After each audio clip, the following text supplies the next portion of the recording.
रक्त और पीऊ की धारा निकलने लगी। नदियां सब सूख गईं, बहुत सारे उल्कापात उपस्थित हो गए। इसी के मध्य में दिति मैया ने 2 बालक को जन्म दे ही दिया। सबसे बड़ा हिरण्याक्ष हुआ। थोड़े समय में दूसरा बालक हुआ जिसका नाम हुआ हिरण्यकश्यपु।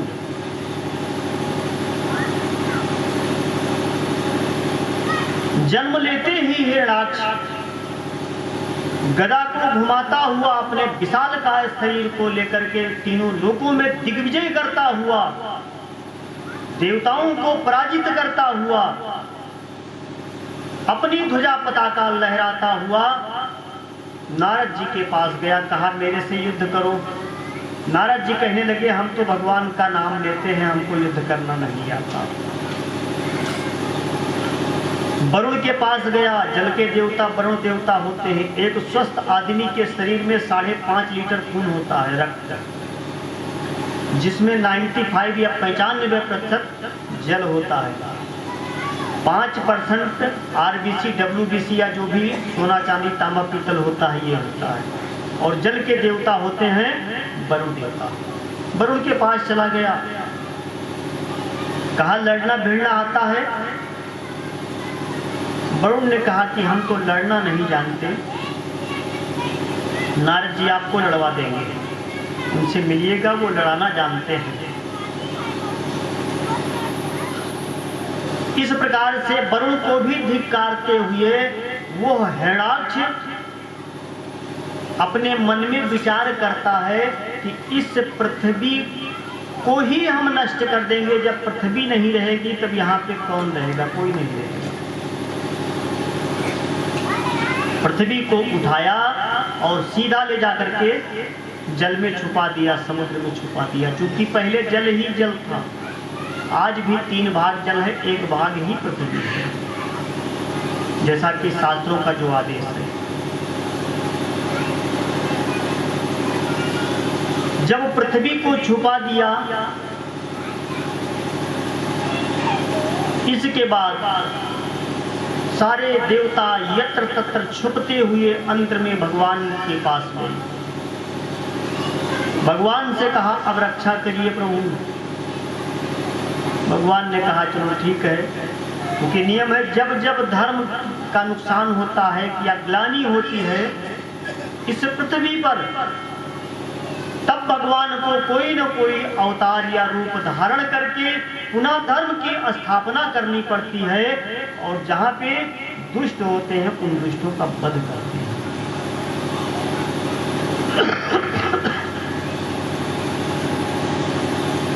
भगवान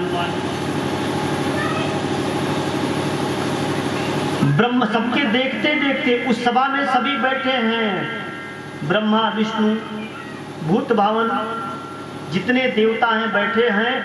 इतने में ब्रह्मा जी को बड़ी तेजी से छींक आती है। जब ब्रह्मा जी को छींक आई तो वहीं पे अंगूठे के बराबर, जितना बड़ा अंगूठा होता है इतने बराबर एक 12 का बालक अवतरित होता है। 12 का मतलब शूकर होता है। देखते देखते विशाल काय हो जाता है, बहुत विशाल हो जाता है। और विशाल काय हो करके जाकर के सीधा समुद्र में छलांग लगाता है। और समुद्र में छलांग लगा करके हिरण्याक्ष से युद्ध करते हुए 12 भगवान वहीं पे एक मुक्का से मार करके हिरण्याक्ष का वध करते हैं।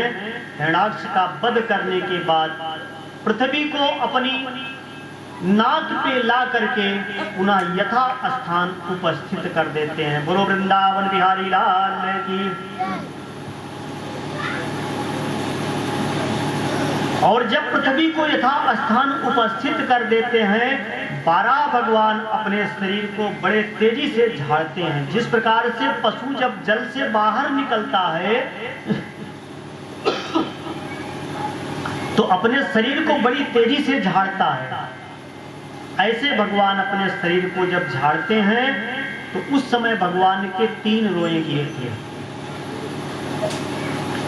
एक कुसा बना, दूसरा मूंज बना है और तीसरा खर बना है। इन तीनों का प्रयोग शुभ कार्य में किया जाता है।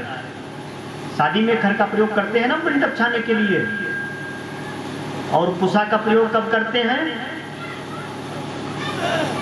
कुसा एक कुचालक होता है। अगर हम कुसा नहीं पहनते हैं, सोना चांदी नहीं पहनते हैं, तो हमारे द्वारा जितना भी सत्कर्म होता है वो सत्कर्म हमारे शरीर से निकल करके पृथ्वी में चला जाता है, जिसका संपूर्ण फल इंद्र को मिल जाता है। इसीलिए हम जब भी जो भी पूजा करते हैं उसके देवता को समर्पण करते हैं। कहते हैं ना, अनेन कृत पूजन अखेन कर्मणा सब अंतर्यामी। जिस देवता का पूजन करते हैं उसको समर्पण करते हैं। होता है ना? होता है। और जब कुसा पहनते हैं तो वो शक्ति जो हम पूजन पाठ या सत्कर्म करते हैं, वो शक्ति हमारे शरीर में ही विलीन हो जाती है।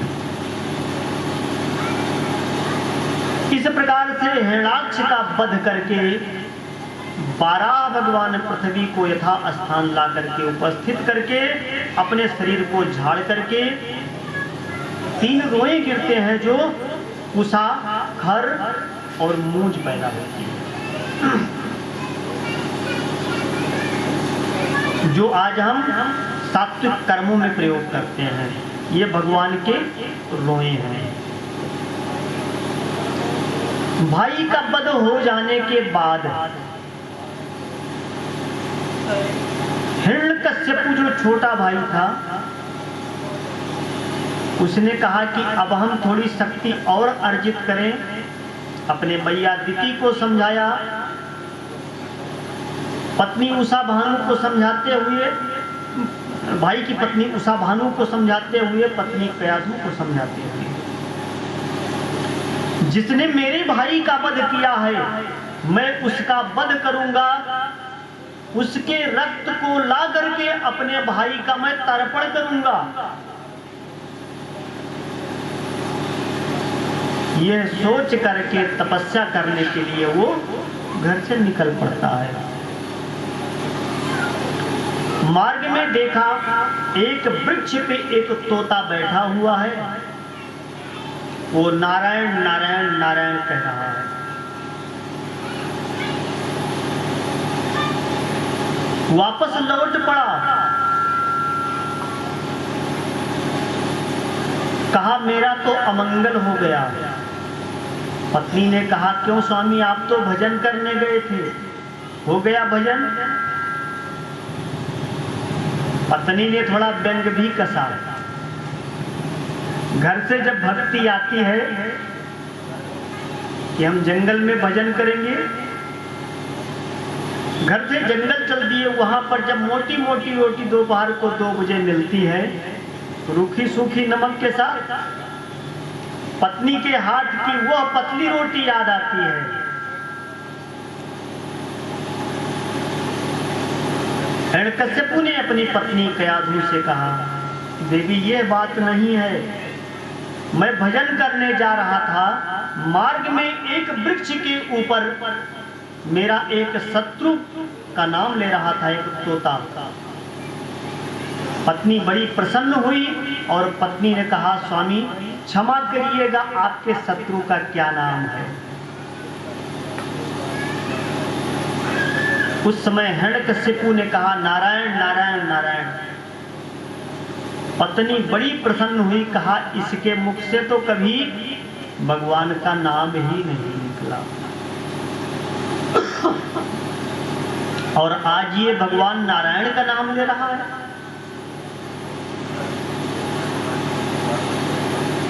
बड़ा स्वादिष्ट भोजन बनाया, मधुर भोजन बनाया। जब वो भोजन कराने बैठी, बड़े प्रेम से पत्नियां चाहें तो पति को कान पकड़ के जहां चाहे वहां खड़ा कर दें।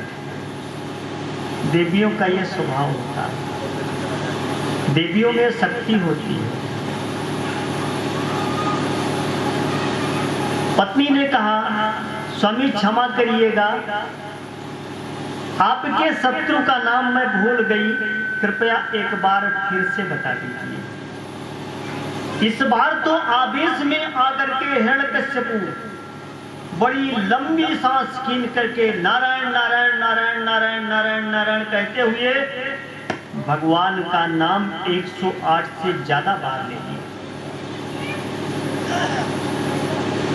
पत्नी ने कहा इसकी वाणी पवित्र हो गई, शरीर पवित्र हो गया। भोजन करने के बाद हिरण्यकश्यपु पत्नी से संतान प्राप्ति की इच्छा करता है। जब संतान प्राप्ति की इच्छा करता है, स्वीकार करती हुई पत्नी कयाधु, प्रातः काल होता है और पुनः हिरण्यकश्यपु तपस्या करने के लिए संकल्प करता है कि इस बार इतनी कठोर तपस्या करूंगा, इतनी कठोर तपस्या करूंगा,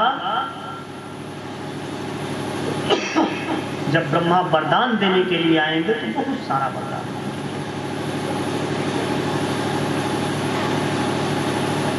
ऐसा विचार करके हिरण्यकश्यपु तपस्या करने के लिए दूसरे दिन निकल पड़ता है।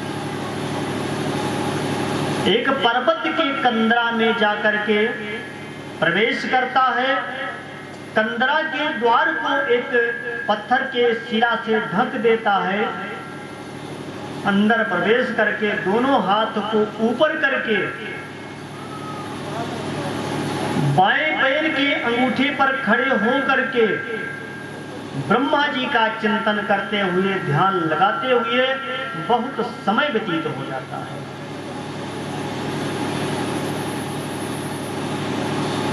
इधर इंद्र को पता चला हिरण्यकश्यपु तपस्या करने के लिए गया है,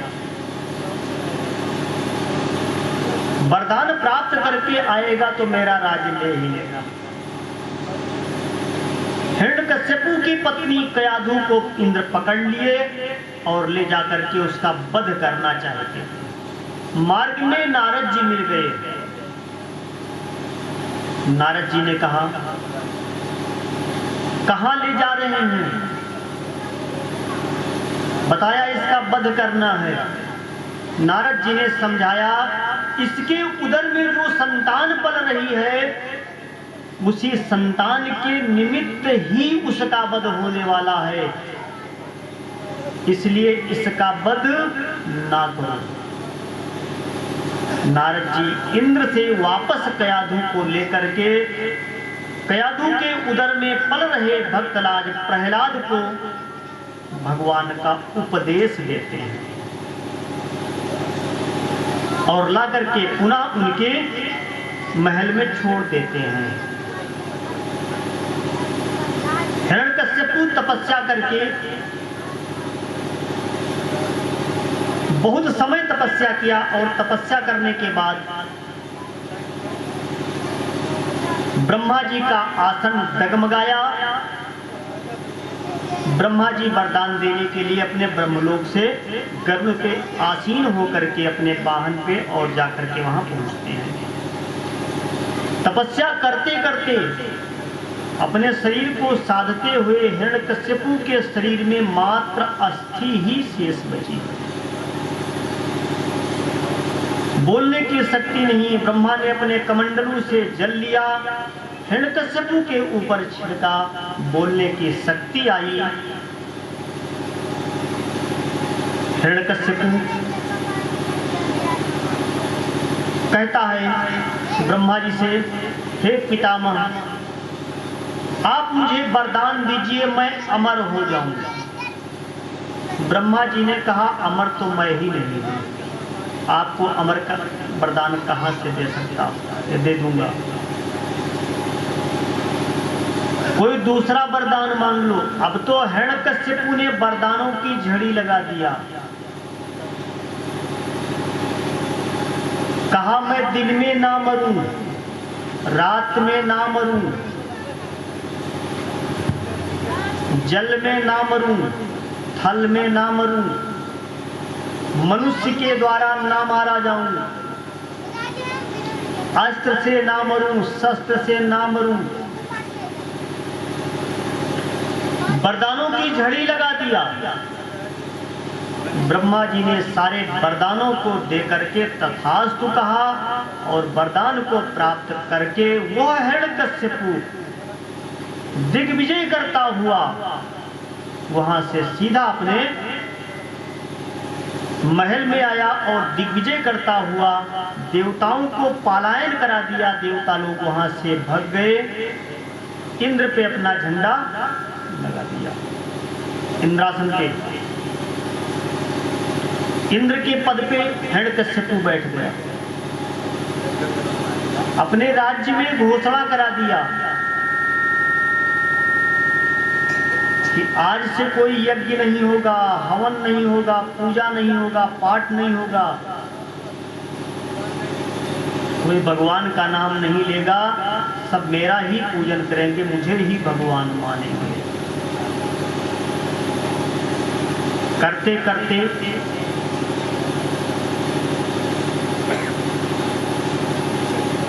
कुछ समय के बाद कयाधु के द्वारा एक बालक उत्पन्न होता है, जिस बालक का नाम प्रहलाद होता है। यद्यपि प्रहलाद अपने भाइयों में सबसे छोटे थे, प्रहलाद जी 100 भाई थे। प्रहलाद इस प्रकार से 100 भाई थे। प्रहलाद सबसे छोटे थे। धीरे धीरे प्रहलाद जी बड़े होते हैं। शिक्षा के लिए संडामर्क नाम के गुरु को नियुक्त करते हैं। संडामर्क नाम के गुरु इनको पढ़ाना प्रारंभ करते हैं। प्रहलाद जी बालकों के बीच में बैठ करके श्रीमन नारायण नारायण नारायण इस प्रकार से करते हुए प्रहलाद जी बालकों के मध्य में बैठ करके भगवान नाम का संकीर्तन करते हैं।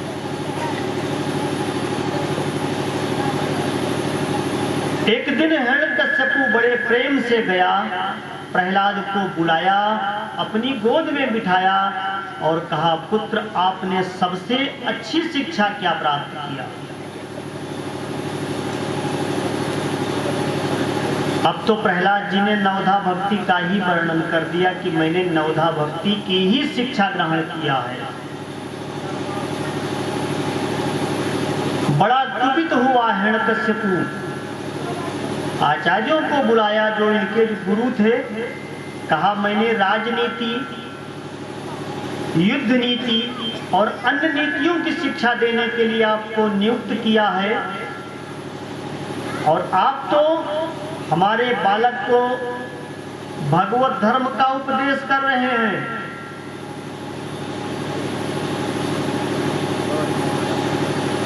संडामर्क जी ने बताया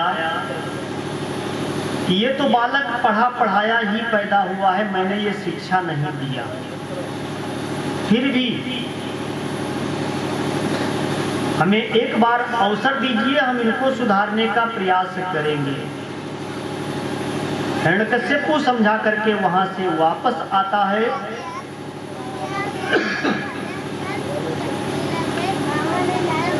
बाद में जो आचार्य नियुक्त हुए थे वो सारे आचार्य भी उन्हीं के साथ में बैठ करके भगवान नाम का संकीर्तन करना प्रारंभ कर देते हैं प्रहलाद जी के साथ। एक दिन प्रहलाद पुनः भगवान नाम का संकीर्तन कर ही रहे थे। हिरण्यकश्यपु ने देखा, बड़ा कुपित हुआ। प्रहलाद को तरह तरह से प्रताड़ित करना प्रारंभ किया। पर्वत पे ले जाकर के वहां से गिरवाया, हाथी के नीचे कुचलवाया। एक दिन तो प्रहलाद की एक बहन थी जिनका नाम होलिका था। होलिका ने कहा कि ब्रह्मा जी के द्वारा प्रदत्त मेरे पास एक चुनरी है जिसका नाम है शीतल प्रलय चुनरी। उस चुनरी को लेकर के मैं जिस भी अग्नि में प्रवेश कर जाऊं, अग्नि शीतल हो जाएगी। मैं प्रहलाद को अपनी गोद में ले लेती हूँ, चुनरी के प्रभाव से मैं बच जाऊंगी और यह प्रहलाद जल करके भस्म हो जाएगा। होलिका ने प्रहलाद को अपनी गोद में ले करके जैसे ही अग्नि में प्रवेश किया, भगवान की कुछ कृपा ऐसे हुई कि वो शीतल प्रलय चुन्नी प्रहलाद के ऊपर आ गई, होलिका जल करके भस्म।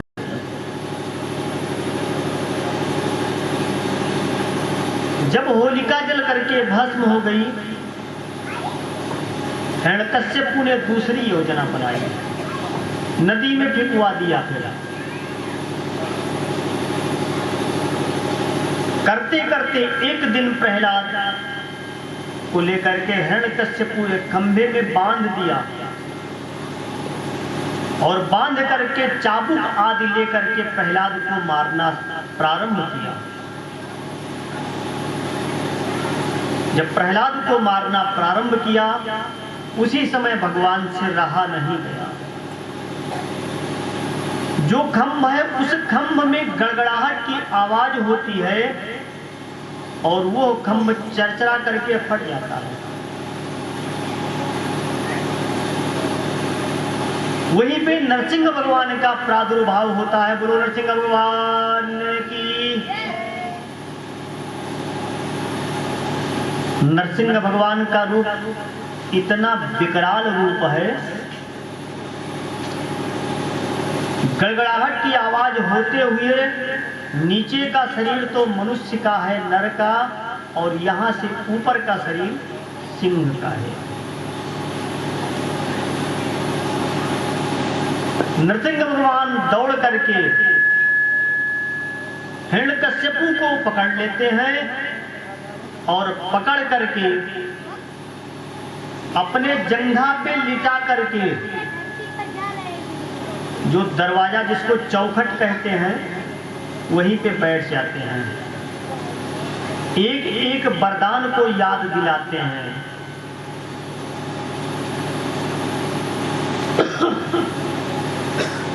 कहा बताइए, जो 12 महीने का समय होता है, उस 12 महीने में कौन सा महीना चल रहा है? कहा ये तो 13वां महीना चल रहा है, जिसको क्या कहते हैं, अधिक मास या पुरुषोत्तम मास। कहा मैं ब्रह्मा की सृष्टि में हूं या ब्रह्मा को मैं बनाता हूं? कहा नहीं, आप ब्रह्मा को बनाते हैं। कहा मैं नर हूं या सिंह हूं, क्या हूं? कहा आप दोनों हैं। कहा मेरे पास अस्त्र है या शस्त्र है? कहा कुछ भी नहीं, बड़े बड़े नाखून हैं। सभी वरदानों को याद कराते हुए नरसिंह भगवान अपने दोनों हाथों को लेकर के उसके सीने में डाल करके उसका सीना विदीर्ण करते हुए और हाथों से उसकी आंतड़ियां निकाल करके अपने गले में माला जैसा पहन लेते हैं और पहन करके बहुत ही क्रोधित हैं, कटकटा रहे हैं अपने दांतों को, बड़ी तेजी से गरज रहे हैं। सारे देवता लक्ष्मी जी के पास दौड़े दौड़े गए। कहा आपके पति देव हैं, भगवान के क्रोध को शांत करो। इसीलिए लोग नरसिंह भगवान की मूर्ति अपने घर में नहीं रखते, क्योंकि क्रोधी स्वरूप है। लक्ष्मी जी दौड़ी दौड़ी गई, सोने के थाल में आरती सजा करके सबसे पहले पैरों की आरती करती हैं, इसके बाद कमर की आरती करती हुई लक्ष्मी जी जैसे ही चेहरे की आरती करती हैं, भगवान के ऐसे विकराल रूप को देख करके लक्ष्मी जी के हाथ से वो थाल जमीन में गिर जाती है, वहां से लक्ष्मी जी भाग जाती हैं। सारे देवता परेशान होते हैं और जाकर के प्रहलाद से कहते हैं, भक्तराज आप ही जाकर के भगवान के क्रोध को शांत कर सकते हैं। देवताओं ने जाकर के प्रहलाद से कहा, प्रहलाद के कपोल में एक शंख का स्पर्श करा दिया, प्रहलाद का ज्ञान उदित हो गया। प्रहलाद ने भगवान की स्तुति किया 42 श्लोकों में, जिसको बसंत तिल का स्तोत्र कहा जाता है। प्रहलाद के स्तवन करने पर भगवान का क्रोध शांत होता है और दौड़ करके भगवान प्रहलाद को उठा करके अपने गोद में बिठा लेते हैं। और जिस प्रकार से एक गाय अपने बछड़े को अपने जीभ से चाटती है, ऐसे भगवान प्रहलाद के उस शरीर को चाटते हैं। हाथ जोड़ करके भगवान क्षमा मांगते हैं कि हे भक्तराज, मुझे आने में देरी हो गई, मुझे क्षमा कर दीजिए। इस प्रकार से प्रहलाद के स्तुति करने पर भगवान प्रसन्न होते हैं और प्रहलाद का राज्याभिषेक करके भगवान वहीं पे अंतर ध्यान हो जाते हैं। गुरु वृंदावन बिहारी लाल की।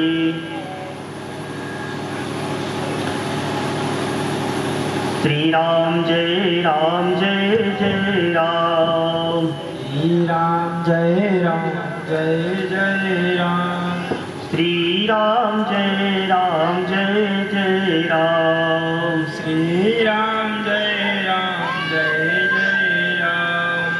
जय जय विघ्न हरण हनुमान, जय विघ्न हरण हनुमान। श्री राम जय जय राम, श्री राम जय जय राम, श्री राम जय जय राम, श्री राम जय जय राम। श्री राम जय की जय हो।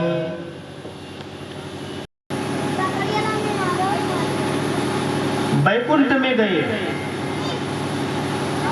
वैकुंठ में पहुंच करके लक्ष्मी को प्रणाम किया। माते प्रणाम, आओ आओ नारद जी, कहाँ घूम रहे हैं, आजकल दर्शन नहीं होते। इस समय मृत्युलोक में अनसुईया मैया के पास मेरा ज्यादा समय व्यतीत होता है। 56 प्रकार के व्यंजन फेल हैं उनके भोग के आगे। क्या विशेषता है? वो तो बहुत बड़ी पतिव्रता नारी है। यह कह करके नारद जी गौरा मैया के पास पहुंच गए। गौरा मैया से कहा, प्रणाम किया और कहा, मैया इस समय तीनों लोकों में सबसे बड़ी पतिव्रता नारी अनसुईया मैया है।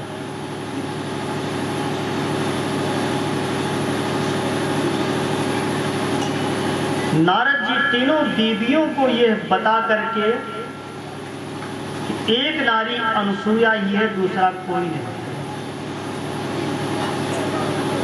शाम को जब तीनों के पति वापस आए, ब्रह्मा जी, विष्णु जी, भूत भावन भोलेनाथ, देवियों ने कहा कि आज तक आपकी बड़ी सेवा किया, आपके तलवे बहुत सहलाए, पैर दबाए,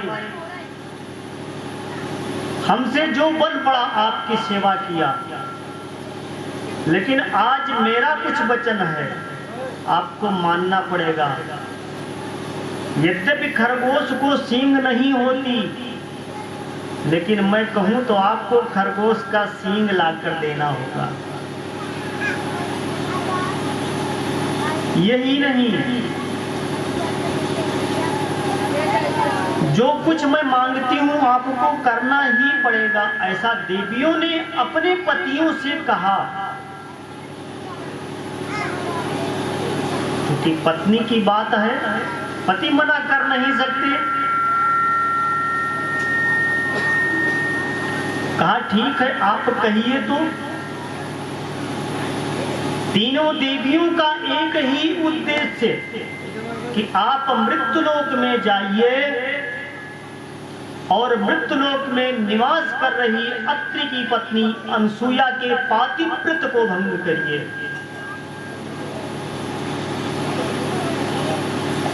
ये कह करके सभी देवियां अपने अपने पतियों को अनसुया जी के पातिव्रत को भंग करने के लिए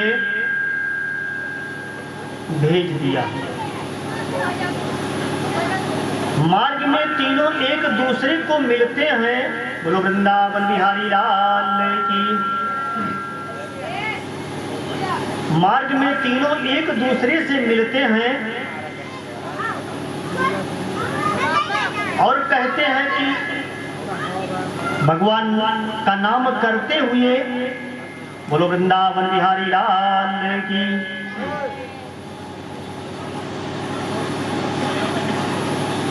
हे गोविंद राख शरण अब तो जीवन हारे। हे गोविंद राख, हे गोविंद राख शरण अब तो जीवन हारे।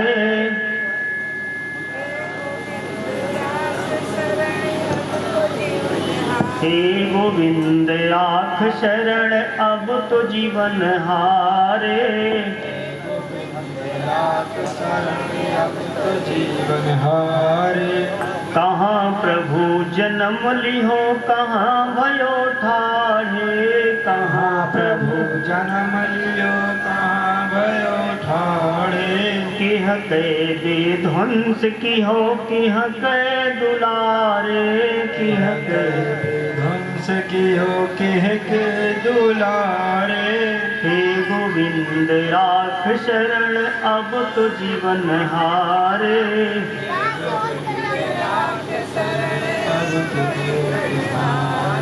हे गोविंद राख शरण अब तो जीवन हारे। हे गोविंद राख शरण अब तो जीवन हारे। झिमिक झिमिक पानी बरसे इंद्र के इशारे। झिमिक झिमिक पानी बरसे इंद्र के दुआरे। झिमिक झिमिक पानी बरसे इंद्र के इशारे। झिमिक झिमिक पानी बरसे इंद्र के इशारे। मथुरा में धूल उड़े कृष्ण के सहारे। मथुरा में धूल उड़े कृष्ण के सहारे। हे गोविंद राख शरण अब तो जीवन हारे। हे गोविंद राख शरण अब तो जीवन हारे।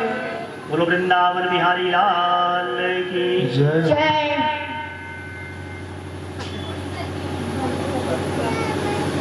तीनों देव अपने अपने घर से अपने अपने लोक से चल करके हरिद्वार के पास में पहुंच करके एक दूसरे से मिलते हैं। मिल करके एक दूसरे से पूछते हैं कि आप कहाँ जा रहे हैं। दूसरे से कहा आप कहाँ जा रहे हैं। आपस में परामर्श हुआ। उस परामर्श के अनुसार तीनों देवताओं ने कहा कि हम लोगों का काम एक ही है। हम तीन हैं लेकिन हमारा काम एक ही है। काम क्या है? अनसुईया मैया के पातिव्रता को भंग करना। तीन होने के कारण, उद्देश्य एक होने के कारण हम अपने कार्य में सफल हो जाएंगे। भेष को बना लिया, यति का भेष बनाया और भेष बना करके वहां से ब्रह्मा विष्णु और भूतनाथ भोले बाबा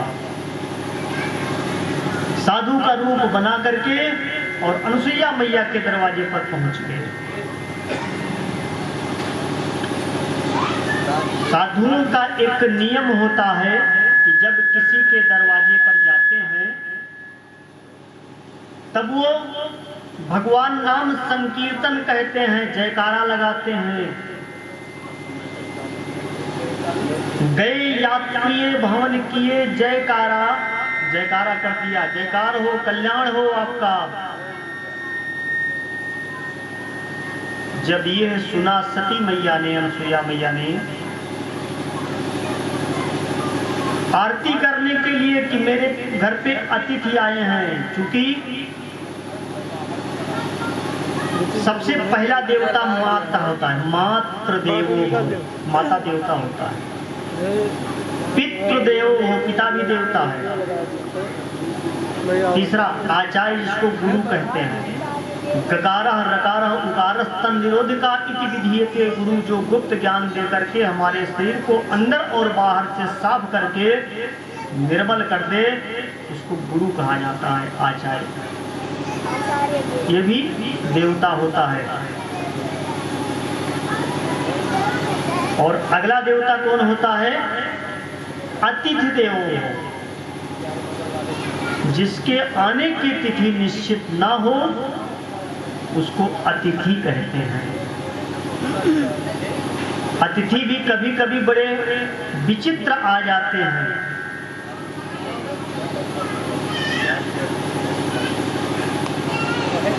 एक बार एक भगत के यहाँ अतिथि स्वागत महीनों होता था। एक अतिथि आ गए, महीनों वहां पे निवास किए, जाने का नाम ही नहीं लेते। भगत ने आपस में परामर्श किया कि ये तो जाने का नाम नहीं लेगा, कैसे भगाएं अतिथि को। आपस में दोनों ने झगड़ा किया। पत्नी ने कहा कि मैं चली अपने पीहर, पति ने कहा हम भी जा रहे हैं अपने रिश्तेदारी में, बहन के यहाँ चले जाएंगे। दोनों घूम के इधर से उधर चले गए। अतिथि ने कहा कि हम भी बैठ करके आपके घर को नहीं देखेंगे, हम भी चले। पड़ोस में जाकर के अतिथि बैठ गया। शाम को दोनों वापस आ गए और कहा कि हम तो अतिथि को भगाने का उपाय किए थे, हम कहीं नहीं गए थे। अतिथि ने कहा मैं भी कहीं नहीं गया, मैं तो पड़ोस में बैठा हूँ। तो ऐसे अतिथि भी विचित्र होते हैं कभी कभी। गुरु वृंदावन बिहारी लाल की। और पांचवा होता है मित्र देवो भव, मित्र भी देवता होता है।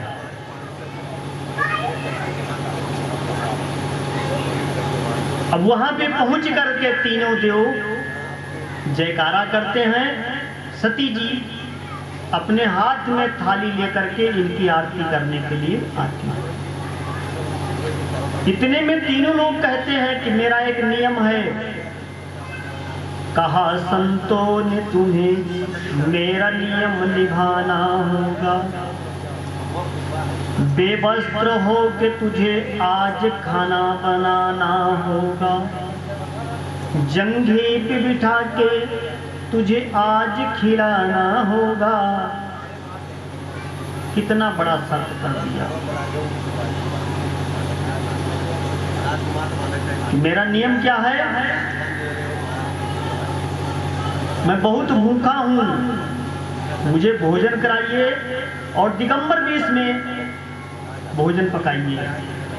अपने जंघे पे बिठा के भोजन कराइए। अगर मेरे नियमों को नहीं मानती तो संत चले जाएंगे, नहीं तो संत का उठकर चला जाना होगा। सती ने जब देखा पतिव्रता का ध्यान करते हुए, किया जो ध्यान पतिव्रत का, त्रिदेव नजर आए। ये तो तीनों देवता हैं। कमंडलू से जल लिया और जल लेकर के तीनों देवताओं के ऊपर छिड़क दिया। धन्य है हमारी ये पतिव्रता नारियां, इस देश की नारियां,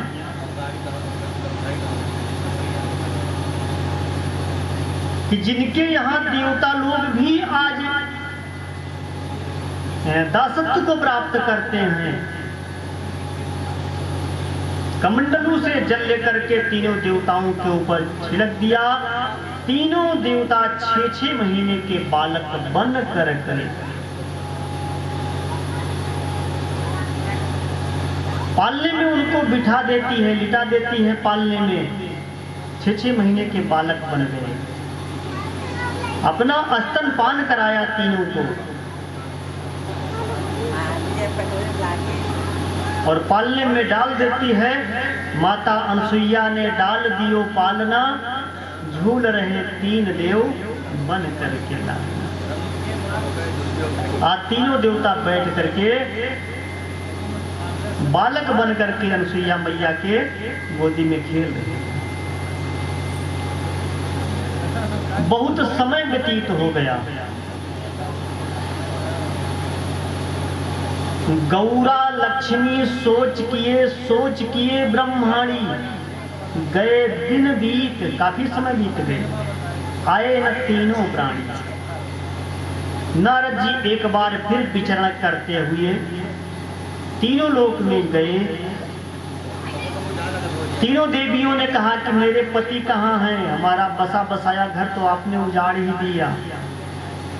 नारद जी ने कहा कि इस समय हम किसी देवियों का स्पर्श नहीं करते, मेरा अनुष्ठान चल रहा है। नारद जी के समझ में आया कुपित है देवियां, कहीं हमारे ऊपर कुछ अनिष्ट न कर दें। नारद जी दूर से कहते हैं, माते दूर से ही हम प्रणाम करेंगे, स्पर्श नहीं करते, हमारा अनुष्ठान चलता है। देवियों ने कहा मैं आपके हाथ जोड़ती हूँ, पांव पड़ती हूँ, ईश्वर मेरे पतियों का पता तो बताओ। कहा वहीं पे 6 महीने के बालक बने बैठे हैं, धीरे धीरे जब वो बड़े हो जाएंगे तब आपका विवाह होगा, तब तक माला ले लो, भजन करो। देवियों ने नारद जी से उपदेश जानना चाहा कि मुझे कोई उपाय बताइए। नारद जी ने कहा अब तो आपको वहां पे दासत्व स्वीकार करनी होगी। कहा कैसे? कहा वहां पे जा करके माता अनसुईया में समर्पण करना होगा। तीनों देवियां वहां से अपने अपने लोक से चल करके और माता अनसुईया के दरवाजे पर आकर के खड़ी हो जाती हैं। बड़े धीरे से वाणी बोलती हैं, माते मैं अंदर आ सकती हूँ।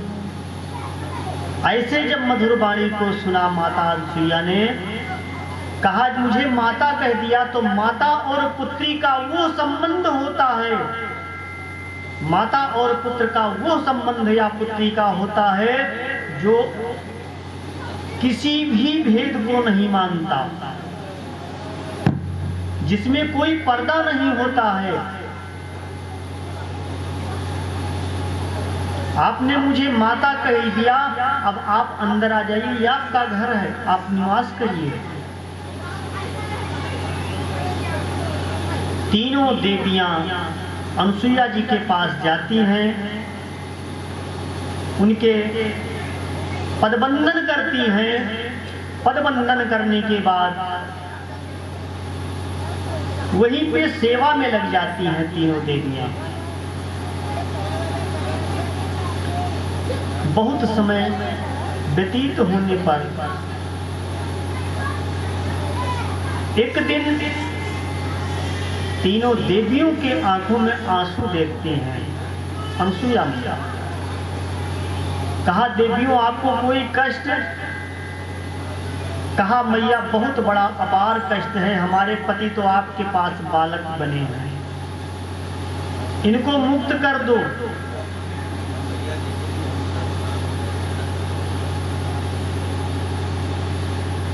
अनसुईया मैया ने कहा कि अपने अपने पतियों को उठा लो, ले जाओ।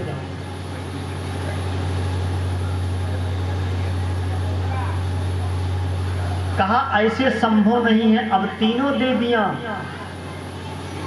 सोच रही हैं कि हम 3 नेत्र वाले को उठाना चाहें, कहीं 4 मुख वाला उठ गया तो काम खराब। दूसरी देवी सोच रही है कि 4 मुख वाले को उठाना चाहें, कहीं 4 हाथ वाला उठ गया तो काम खराब। सारी देवियां जाकर के अनसुईया जी के पैरों पर गिर पड़ती हैं। कहा, मैया क्षमा कर दीजिए, हम आपके चरण शरण में हैं, मुझे अपार कष्ट है। अनसुईया मैया ने कमंडलू से जल लेकर के तीनों देवताओं के ऊपर छिड़क दिया।